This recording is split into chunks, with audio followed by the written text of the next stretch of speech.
বিশ্বকাপের prize money আটকে রাখার অভিযোগ অস্বীকার করল বিসিবি।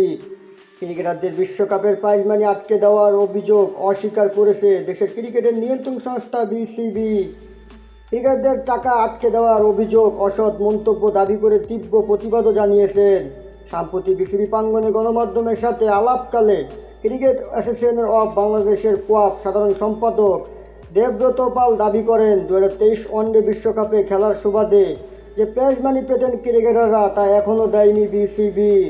তার সেই বক্তব্যেই প্রাইজ মানি আটকে রাখা হয়েছে দাবি করা হলেও বিসিবি জানিয়েছেন বিসিবির পক্ষ থেকে জোর করে আটকে রাখা হয়নি টাকা। এক সংবাদ বিবৃতিতে জানিয়েছেন বিসিবি এই দেরি হওয়ার পেছনে বিসিবির অবহেলা নেই। আইসিসি ইভেন্টের প্রাইজ মানি সাধারণত টুর্নামেন্ট শেষ হওয়ার কয়েক সপ্তাহের মধ্যেই পাওয়া যায়। 2023 নভেম্বরে শেষ হওয়া টুর্নামেন্টের ভাউচার আইসিসিকে দেওয়া হয়েছে, তবে ট্যাক্স ও সংশ্লিষ্ট কারণে টাকা দিতে দেরি হচ্ছে। বিসিবি দাবি করেছেন ভারতের বিখ্যাত আন্তর্জাতিক অ্যাকাউন্ট ফার্ম ডেলওয়েট হ্যান্সকিং অ্যান্ড সেস এলপিএলকে টাকা পাওনার দায়িত্ব দিয়েছে বিসিবি।